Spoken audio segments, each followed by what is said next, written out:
So hello dear students, कैसे हैं आप सब। आई होप आप सब अच्छे होंगे। मैं हूं स्वाति सेजवानी, स्वागत करती हूं आपका उदित फार्मेसी के यूट्यूब चैनल पे। आरजीपीवी स्टूडेंट्स के लिए डी फार्म सेकेंड ईयर की special one shot revision class आज मैं ले आई हूं, जो कि आपके एग्जाम पॉइंट ऑफ व्यू से बहुत इंपॉर्टेंट होने वाली है। कल आप सभी का एग्जाम है pharmacy law and ethics subject का, उसमें आपको बहुत अच्छे से हेल्प मिल सके इसके लिए हमने टॉप 20 क्वेश्चन सीरीज तो कराई ही है आपको। इसके साथ साथ आज वन शॉट रिवीजन करने वाले हैं उन स्टूडेंट्स के लिए जिनको बहुत ज़्यादा डर लग रहा है या जो एग्जाम प्रिपरेशन नहीं कर पाए हैं या जिन्हें नहीं समझ में आ रहा है कि एंड टाइम पे क्या पढ़े, पूरे साल भर में नहीं पढ़ा। तो ये वन शॉट रिवीजन उन स्टूडेंट्स के लिए है, उनके हेल्प के लिए है। तो शुरू करते हैं। जैसे कि आप सब जानते हैं, हमारे सब्जेक्ट का नाम तो है ही फार्मेसी लॉ एंड एथिक्स, जिसका एग्जाम आपका कल है।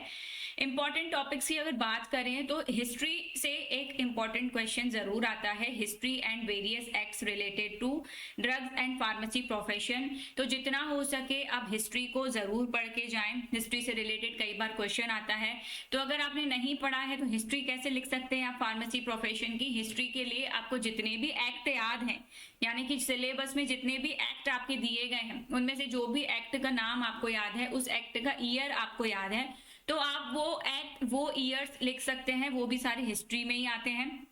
जैसे आपका पॉइजन एक्ट हो गया, ड्रग्स एंड कॉस्मेटिक्स एक्ट हो गया, drugs and magic remedies act हो गया। कोई जिन भी एक्ट का नाम आपको याद है विथ ईयर, आप उसको अपने आंसर में इंक्लूड कर सकते हैं।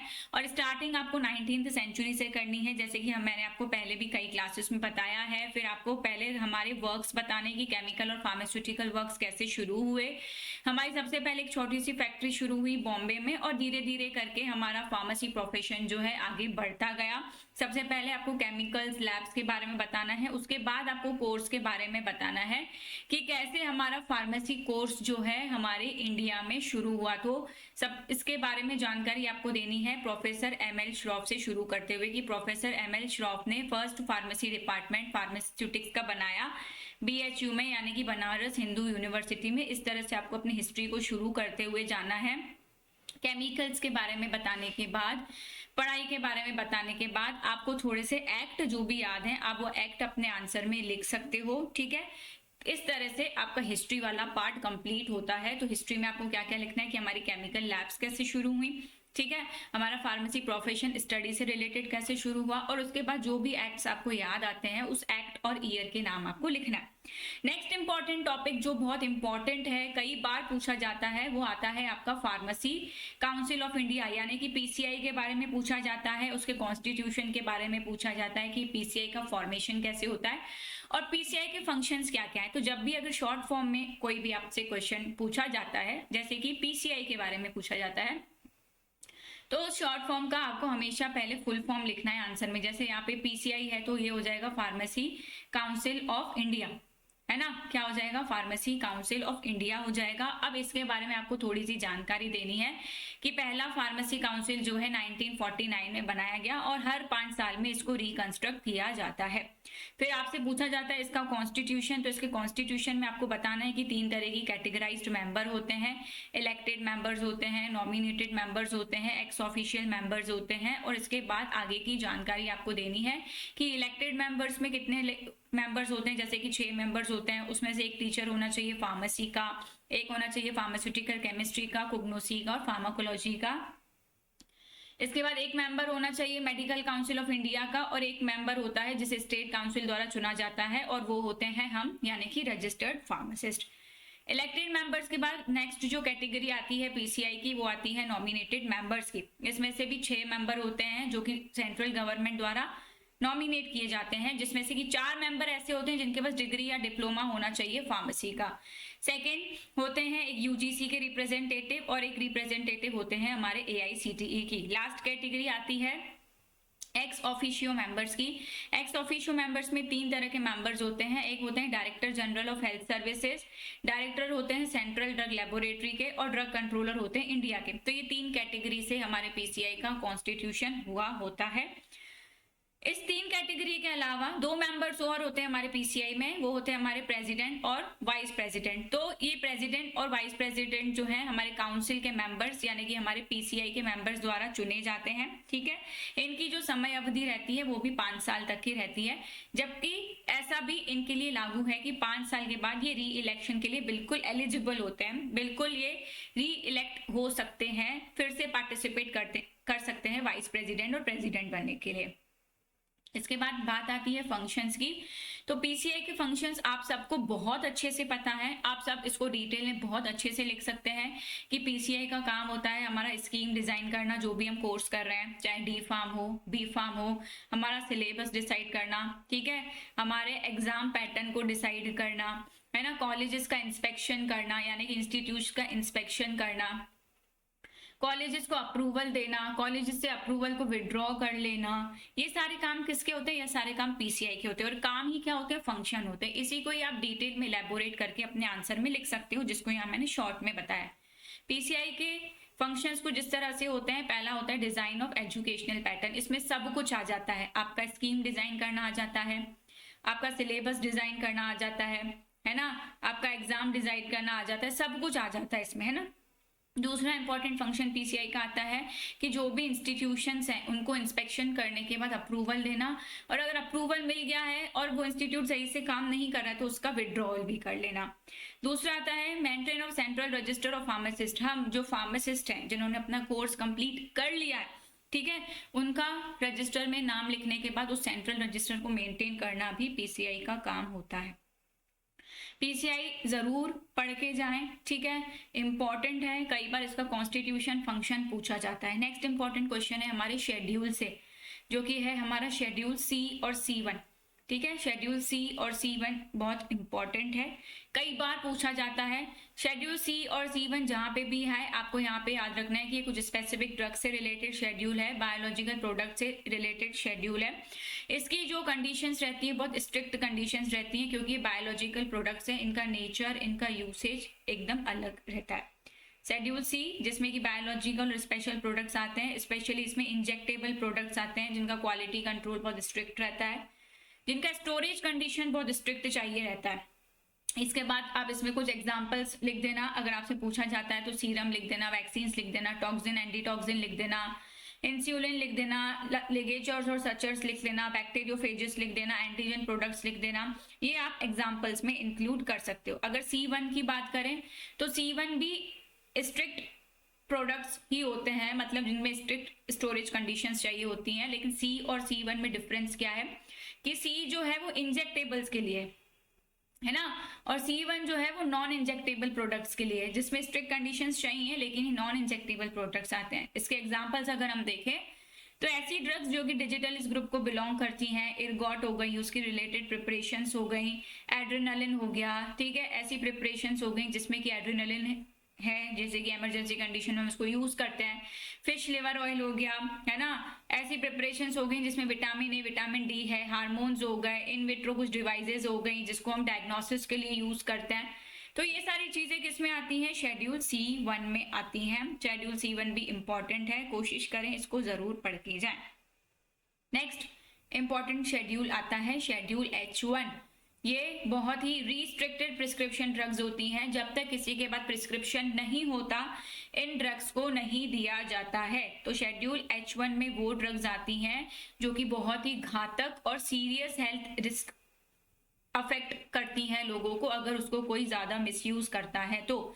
इसलिए इन ड्रग्स को बिना प्रिस्क्रिप्शन के दिया ही नहीं जाता। ये जो ड्रग्स हैं इसके लिए बहुत ज्यादा स्ट्रिक्ट कंडीशंस चाहिए, ठीक है। इनकी लेबलिंग रिक्वायरमेंट्स भी बिल्कुल अलग होती हैं, क्योंकि जब इसका लेबल तैयार किया जाता है तो उसके लेबल में RX सिंबल जरूर लिखा जाता है रेड कलर से। टॉप लेफ्ट कॉर्नर पे जैसे लेबल है तो टॉप लेफ्ट कॉर्नर पे RX का लेबल सिंबल जरूर लिखा जाएगा रेड कलर से। उसकी एक बॉक्स में रेड बॉर्डर भी बनाई जाएगी जिसमें वार्निंग लिखी जाती है, ठीक है। वार्निंग क्या लिखी जाती है? It is dangerous to take this preparation except in accordance with the medical device. बिना मेडिकल डिवाइस के अगर आप ये प्रिपरेशन लेते हो तो ये आपके लिए बहुत ज्यादा डेंजरस हो सकती है, घातक हो सकती है। किसी भी रिटेलर द्वारा ये दवाई सेल नहीं होनी चाहिए जब तक आपके पास किसी रजिस्टर्ड मेडिकल प्रैक्टिशनर का प्रिस्क्रिप्शन ना हो। ये शेड्यूल H1 में आपको लिखना है। नेक्स्ट इंपॉर्टेंट टॉपिक आता है आपका DPCO यानी कि ड्रग प्राइस कंट्रोल ऑर्डर के बारे में। इस पे कई बार शॉर्ट नोट पूछा गया है कि ड्रग्स प्राइस कंट्रोल ऑर्डर क्या है। तो ड्रग प्राइस कंट्रोल ऑर्डर इस एक तरह का ऑर्डर है जो इंडिया की गवर्नमेंट द्वारा इशू किया जाता है। ये आता है एसेंशियल कमोडिटीज एक्ट के अंदर। ड्रग प्राइस कंट्रोल ऑर्डर का मेन काम है जो भी हमारे एसेंशियल मेडिसिन हैं उनका प्राइस नियंत्रित करना। अगर कोई एक्ट नहीं होगा, कोई ऑर्डर नहीं होगा, तो हर कंपनी जो है अपने मनमाने तरीके से दवाइयों का प्राइस डिसाइड करेगी, है ना। तो वो कॉमन पीपल के लिए अफोर्डेबल कैसे हो पाएगा। तो हर एक नागरिक के लिए मेडिसिन जो है अफोर्डेबल हो, इसीलिए क्या किया गया, एक ऐसा ऑर्डर पास किया गया गवर्नमेंट द्वारा जिसमें कि ड्रग के प्राइस को कंट्रोल किया जा सके, और उस ऑर्डर का नाम है ड्रग प्राइस कंट्रोल ऑर्डर।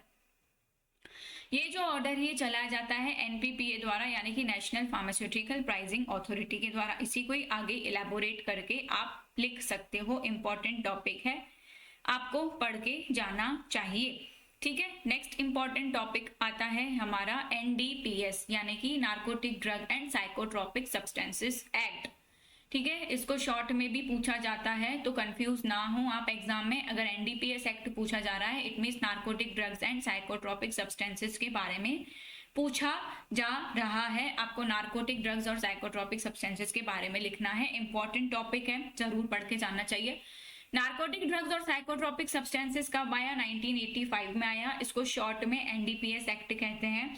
ये एक्ट ऐसा है जिसमें पर्सन के ऊपर रोक लगाई जाती है कि वो कोई भी नार्कोटिक ड्रग या साइकोट्रोपिक सब्सटेंस को ना प्रोड्यूस कर सकता है, ना मैन्युफैक्चर कर सकता है, ना कल्टीवेट कर सकता है, मतलब उगा सकता है, ना उसको अपने पास रख सकता है, ना उसको बेच सकता है, ना उसको खरीद सकता है, ना उसको ट्रांसपोर्ट कर सकता है, ना स्टोर कर सकता है, ना ही उसको यूज कर सकता है। ये सारी चीजें जो है जिसको भी अभी हमने पढ़ा वो नार्कोटिक ड्रग और साइकोट्रोपिक सब्सटेंसेस से रिलेटेड है, तो वो गैर कानूनी है।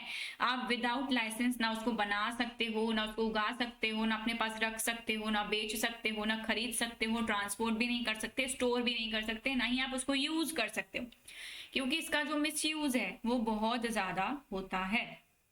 अब क्या होता है ये नार्कोटिक ड्रग, साइकोट्रोपिक सब्सटेंस क्या होता है, आप ये लिख सकते हो कि नार्कोटिक ड्रग्स में आती हैं आपकी कोका लीफ, कैनाबीज, ओपियम हो गया, पॉपी स्ट्रॉक हो गया, और साइकोट्रोपिक सब्सटेंसेस में आती हैं आपकी माइंड ऑल्टरिंग ड्रग्स, मतलब ऐसी ड्रग्स जो कि आपकी माइंड की एक्टिविटी को ऑल्टर कर देती हैं, आपकी सोचने की जो शक्ति है या जो सोचने की जो पावर है वो चेंज हो जाती है। माइंड ऑल्टरिंग ड्रग्स होती हैं साइकोट्रोपिक सब्सटेंसेस, जिसमें आता है आपका लाइसर्जिक एसिड, डाइथाइलमाइड, फेंसाइक्लिडिन आता है, एम्फीटामाइन आता है, बार्बिचूरेट्स आते हैं, कुछ डिजाइनर ड्रग्स आती हैं, ठीक है। ये सब आते हैं आपके साइकोट्रोपिक सब्सटेंसेस में।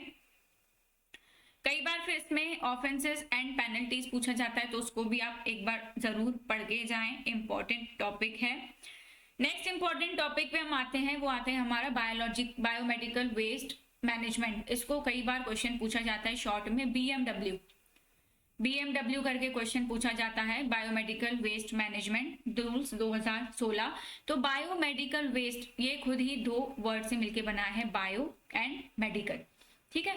बायो का मीनिंग आप सब समझते हैं, बायो का मीनिंग होता है लिविंग, और मेडिकल का मतलब होता है जो भी हमारी मेडिकल चीज से रिलेटेड है। तो बायोमेडिकल वेस्ट मतलब ऐसा मेडिकल वेस्ट जिसमें कई बार लिविंग चीजें भी होती हैं। अब ये लिविंग चीजें कहाँ से आएंगी वेस्ट में, ये सेल्स हो गए, हमारे टिश्यूज हो गए, है ना, कुछ ऑर्गन्स के पार्ट्स हो गए, जैसे कि बड़ी बड़ी सर्जरी के दौरान निकलता है, हमारा ब्लड हो गया, ये सब किस में आता है, ये सब आता है हमारा बायोमेडिकल वेस्ट में। अब इस तरह का वेस्ट, इस तरह का कचरा अगर हम ओपनली फेंक देंगे कहीं पे, तो उससे इन्फेक्शन होने के बहुत ज्यादा चांसेस होते हैं।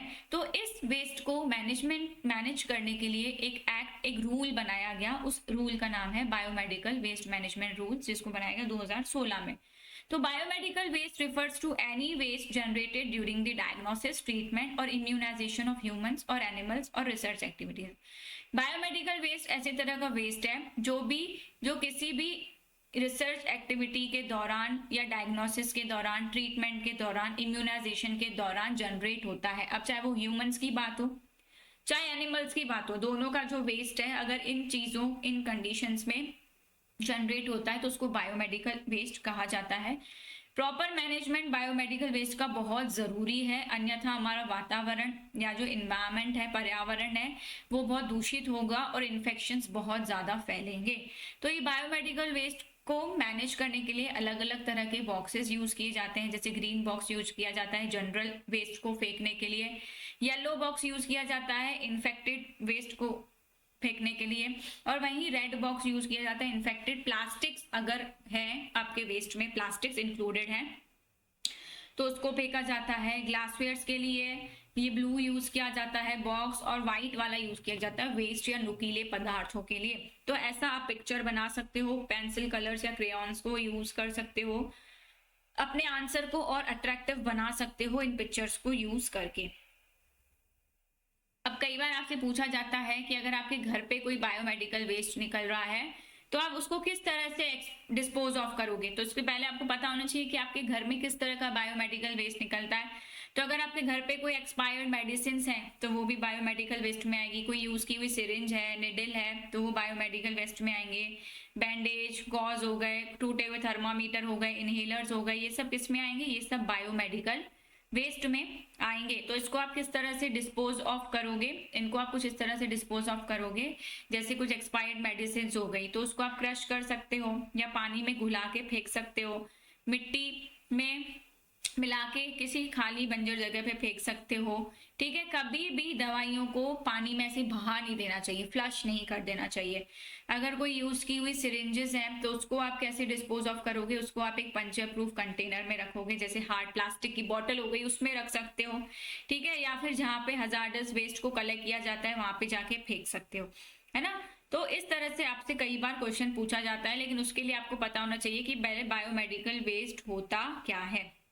ठीक, आगे चलते हैं हम लोग और इम्पोर्टेंट टॉपिक्स को डिस्कस करते हैं। तो नेक्स्ट इम्पोर्टेंट टॉपिक जो हमारा आता है वो आता है हमारा FSSAI, यानी कि आपने पढ़ा होगा फूड स्टैंडर्ड एंड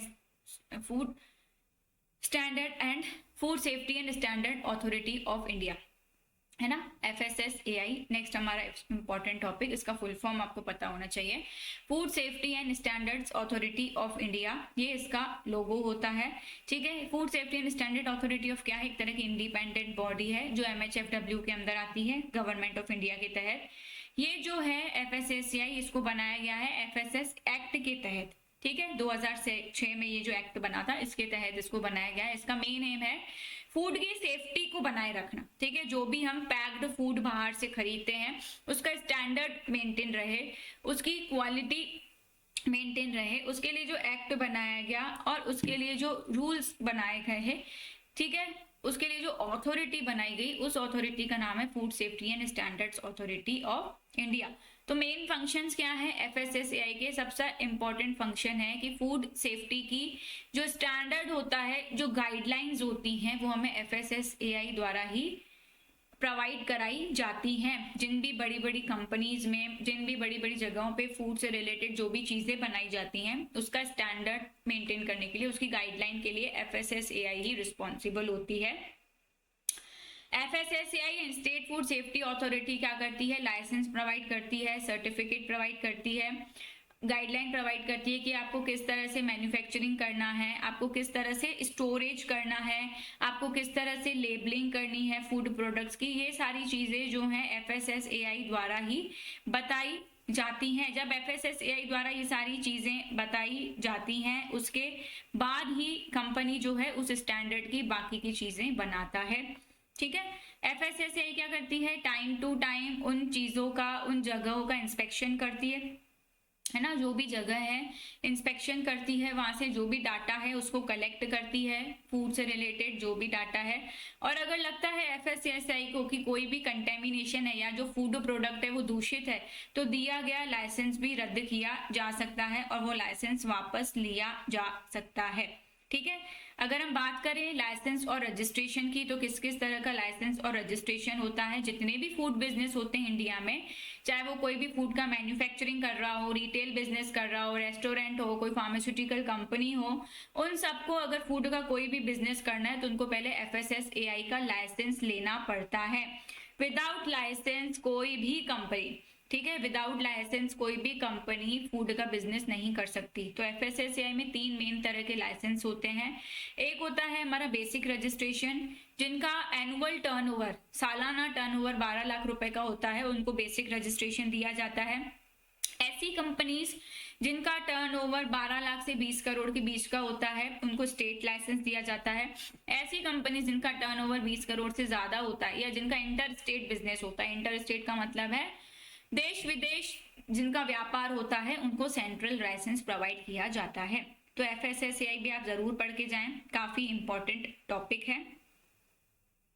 इसके बाद जो नेक्स्ट इंपॉर्टेंट टॉपिक हम पढ़ रहे हैं, वो हम पढ़ रहे हैं अभी, जो हमको पढ़ना है वो है कई सारे शॉर्ट नोट्स के बारे में। तो वो शॉर्ट नोट्स कुछ इस तरह से हैं कि ये सारे नाम जो आपको सारे दिख रहे, इनको एक बार जरूर पढ़ के जाएं, यानी कि DTAB, drug technical advisory board, ठीक है। CPC के बारे में जरूर पढ़ के जाएं, जो कि एनिमल से रिलेटेड है ना। CPC जब आप पढ़ते हैं तब आप IAEC भी जरूर पढ़ के जाएं, institutional animals ethics committee. Government analyst के बारे में पढ़ के जाएं। ड्रग इंस्पेक्टर बहुत इंपॉर्टेंट है, बहुत ज्यादा इंपॉर्टेंट है। लगभग मैंने इसको हर स्टेट के पेपर में देखा है कि ड्रग इंस्पेक्टर के बारे में क्वेश्चन पूछा गया है। तो ड्रग इंस्पेक्टर जरूर पढ़ के जाएं। इसमें से मैं आपको 2 इंपॉर्टेंट टॉपिक्स का थोड़ा सा ओवरव्यू दे देती हूँ, जैसे कि मैं आपको CPC के बारे में बता देती हूँ कि CPC क्या है। CPC है committee for the purpose of control and supervision of experiments on animals. Animals पे जो भी एक्सपेरिमेंट्स होते हैं उस पे निगरानी रखने के लिए जो कमिटी बनाई गई है, उस कमिटी का नाम है CPC। CPC का मेन ड्यूटी है कि जितने भी आप स्टेप्स लोगे एनिमल्स के लिए, मतलब एनिमल्स को जब भी आप यूज कर रहे हो, एक्सपेरिमेंट के पहले, एक्सपेरिमेंट के दौरान, एक्सपेरिमेंट के बाद, उनको किसी भी तरह का अननेसेसरी पेन नहीं होनी चाहिए, किसी भी तरह की बेवजह पीड़ा नहीं होनी चाहिए। हम क्या करते हैं जब हम एक्सपेरिमेंट करते हैं, हम एनिमल्स को बहुत केयरलेसली उठाते हैं, उनको अच्छे से ट्रीट नहीं करते हैं। तो ये सारी चीजें हम ना करें, एनिमल्स का भी पूरा ध्यान रखें, उसको एक्सपेरिमेंट के पहले, एक्सपेरिमेंट के दौरान, एक्सपेरिमेंट के बाद भी कोई पेन ना हो, कोई सफरिंग ना हो। इसके लिए जो कमेटी बनाई गई है, उस कमेटी का नाम है CPC, यानी कि committee for the purpose of control and supervision of experiments of animals, ठीक है। CPC का नाम बदल के 2023 में छोटा कर दिया गया है, उसका नाम कर दिया गया है CC। कई बार 1 मार्क क्वेश्चन में पूछा जाता है। तो अब इसका फुल फॉर्म है committee for control and supervision of experiments on animals, ठीक है। इतना आपको मैं बता देती हूँ, आगे आपको इसके फंक्शंस भी पढ़ के जाने हैं जरूर। और नेक्स्ट बहुत इंपॉर्टेंट क्वेश्चन जो आपको छोड़ के ही नहीं जाना है, वो है आपका ड्रग इंस्पेक्टर, ठीक है। ड्रग इंस्पेक्टर जो है गवर्नमेंट अपॉइंटेड ऑफिशियल मेंबर होता है, जो कि रिस्पॉन्सिबल होता है ड्रग्स और कॉस्मेटिक्स की जहां भी मैन्युफैक्चरिंग हो रही है वहां का वो इंस्पेक्शन करता है। जहां उनको सेल किया जाता है वहां इंस्पेक्शन किया जाता है, जहां उनको बेचा जा रहा है वहां इंस्पेक्शन किया जाता है और देखा जाता है कि उस स्टैंडर्ड से मैच हो रहा है कि नहीं। ड्रग इंस्पेक्टर का एलिजिबिलिटी क्राइटेरिया क्या होता है, कौन इंस्पेक्शन कर सकता है, कौन ड्रग इंस्पेक्टर बन सकता है। अगर किसी को ड्रग इंस्पेक्टर बनना है इंडिया में, तो वो जो पर्सन है उसकी कुछ इस तरह से रिक्वायरमेंट होनी चाहिए। सबसे पहले अगर हम एजुकेशनल क्वालिफिकेशन की बात करें तो उसके पास बैचलर्स डिग्री होनी चाहिए, ठीक है, फार्मेसी में या फार्मास्यूटिकल साइंसेस में, या फिर अगर मेडिसिन में डिग्री है और आपका स्पेशलाइजेशन है क्लिनिकल फार्माकोलॉजी या माइक्रोबायोलॉजी में, तब भी आप ड्रग इंस्पेक्टर के लिए अप्लाई कर सकते हो। लेकिन एज लिमिट भी होती है। एज लिमिट जो है 21 से 30 साल के बीच तक की एज लिमिट होती है। एग्जाम्स जो पास करने पड़ते हैं ड्रग इंस्पेक्टर बनने के लिए, वो कुछ कॉम्पिटिटिव एग्जाम्स पास करने पड़ते हैं जो कि UPSC द्वारा कंडक्ट कराए जाते हैं, ठीक है, या फिर जो स्टेट पब्लिक सर्विस कमीशन होती है उसके द्वारा कंडक्ट कराए जाते हैं, जिसमें फार्मेसी से रिलेटेड क्वेश्चन पूछे जाते हैं, जनरल स्टडीज से रिलेटेड क्वेश्चन पूछे जाते हैं, जनरल एप्टीट्यूड से रिलेटेड क्वेश्चन पूछे जा सकते हैं, ठीक है, पूछे जाते हैं। तो उन एग्जाम्स को आपको क्रॉस करना पड़ता है। पावर्स क्या होती है ड्रग इंस्पेक्टर की, तो ड्रग इंस्पेक्टर की मेन पावर होती है कि वो सारे प्रीमाइसेस को इंस्पेक्ट कर सकता है जहाँ पे ड्रग और कॉस्मेटिक को मैन्युफैक्चर किया जा रहा है, सोल्ड किया जा रहा है, स्टॉक किया जा रहा है, ठीक है। किसी भी ड्रग या कॉस्मेटिक का वो सैंपल ले सकता है, ठीक है, जहाँ पे भी वो जा रहा है ना इंस्पेक्शन के लिए, वहां से वो सैंपल ले सकता है ड्रग और कॉस्मेटिक का। सैंपल लेने के बाद, ठीक है, वो उसको भेजेगा उसकी चेकिंग होगी, और सैंपल वो तब भी ले सकता है जब आप वो मेडिसिन किसी को दे रहे हो, किसी पर्सन को, है ना, तब भी वो सैंपल ले सकता है। कोई भी रिकॉर्ड वो चेक कर सकता है, रजिस्टर चेक कर सकता है, कोई भी डॉक्यूमेंट चेक कर सकता है। तो ड्रग इंस्पेक्टर काफी इंपॉर्टेंट क्वेश्चन है, इसको बिल्कुल ना छोड़ के जाएं, बिल्कुल पढ़ के जाएं। नेक्स्ट है medical termination of pregnancy act, इसको भी जरूर देख के जाएं एक बार, एमटीपी एक्ट का ओवरव्यू लेके जाएं। ये बहुत कुछ इंपॉर्टेंट टॉपिक्स हैं जो आप पढ़ सकते हो, एग्जाम पॉइंट ऑफ व्यू से इंपॉर्टेंट है। नेक्स्ट इंपॉर्टेंट टॉपिक है आपका NDA and ANDA, new drug application and abbreviated new drug application, है ना, इसको जरूर पढ़ के जाएं। New drug application and abbreviated new drug application, इसके बारे में मैं आपको क्लास में बता चुकी हूँ, जरूर से इसको पढ़ें। एक थॉरो रिवीजन तो जरूर करके जाएं इन सारे इंपॉर्टेंट टॉपिक्स का जो भी मैं आपको बता रही हूँ। नेक्स्ट इंपॉर्टेंट टॉपिक आता है आपका गवर्नमेंट फार्मा रेगुलेटरी बॉडीज, इसमें आपको CDSCO के बारे में लिखना है, जो कि हमारी नेशनल रेगुलेटरी अथॉरिटी है, जो हमारे सारे ड्रग्स के जो कॉस्मेटिक्स हैं उनको अप्रूवल देने के, प्री क्लिनिकल ट्रायल्स को अप्रूवल देने के पावर रखती है। नेक्स्ट इसी में आपको IPC के बारे में लिखना है, यानी कि इंडियन फार्माकोपिया कमीशन के बारे में भी लिखना है, ये भी हमारी रेगुलेटरी अथॉरिटी में आती है। नेक्स्ट इंपॉर्टेंट क्वेश्चन आता है आपका BCH सिस्टम ऑफ क्लासिफिकेशन, यानी कि बायोफार्मास्यूटिक्स क्लासिफिकेशन सिस्टम, इसको भी जरूर पढ़ के जाएं। बायोफार्मास्यूटिक्स क्लासिफिकेशन सिस्टम जो मैंने आपको एक्सप्लेन किया था कि 4 तरह की इसमें क्लासेस होती हैं, class 1, class 2, class 3, class 4। Class 1 में आता है high solubility, high permeability, class 4 में आता है आपका लो सोल्यूबिलिटी, लो परमेबिलिटी, और इन दोनों में से आप कोई भी एक क्लास याद कर लो और उसका उल्टा दूसरी क्लास में लिख लो। इस तरह से ये 4 क्लासेस जो है बायोफार्मास्यूटिक्स क्लासिफिकेशन सिस्टम में डिवाइडेड की गई हैं। इसके बाद जो नेक्स्ट इंपॉर्टेंट टॉपिक आता है वो आता है ब्लड बैंक के बारे में, कि आपको बेसिक रिक्वायरमेंट्स क्या होती हैं अगर किसी को ब्लड बैंक ओपन करना है तो अगर किसी को ब्लड बैंक ओपन करना है तो मिनिमम 100 स्क्वायर मीटर की जगह होनी चाहिए, ठीक है, और अगर आप वहीं पे ब्लड कंपोनेंट्स का काम कर रहे हो तो 50 स्क्वायर मीटर की जगह और होनी चाहिए, और अगर आप एफ्रेसिस प्रोसेस कर रहे हो जो कि नीचे आपको दिखाया गया है तो आपके पास 10 स्क्वायर मीटर की जगह और होनी चाहिए। इसी का ही आपको आगे पढ़ना है कि क्या क्या चीजें आपके ब्लड बैंक में होनी चाहिए, जो कि मिनिमम रिक्वायरमेंट्स में पूछा जाता है, ये सारी चीजें आपको लिखनी है, इंपॉर्टेंट है ये चीजें, इसको पढ़ के जाएं। नेक्स्ट ये जो इंपॉर्टेंट टॉपिक्स हैं इनको भी जरूर पढ़ के जाएं कि मेडिकल डिवाइसेस क्या हैं, एनडीए में क्या होता है, क्लिनिकल ट्रायल्स को थोड़ा इंपॉर्टेंट अच्छे से पढ़ के जाना, ब्रांडेड वर्सेस जेनेरिक भी आप जरूर पढ़ के जाएं। ये 1 शॉट रिवीजन है, इसमें आपको टॉपिक इसलिए बताए जा रहे हैं कि ताकि आप जो एंड टाइम पे पढ़ पाओ, है ना, इसीलिए आपको ये टॉपिक्स बताए जा रहे हैं कि अगर आपने पूरा साल कुछ नहीं पढ़ा है तो आप इसको और अच्छे से पढ़ के जाइए, ठीक है। इतना था आज की रिवीजन क्लास में, बाकी जितना आपने पढ़ा है उसको भी रिवाइज जरूर करके जाइए। मीनवाइल आप मेरा यूट्यूब चैनल सब्सक्राइब कर सकते हो जिसका नाम है फार्मेसी विद स्वाति, और इंस्टा पे मेरे साथ जुड़ सकते हो, I am स्वाति सेजवानी नाम से मेरी ID है।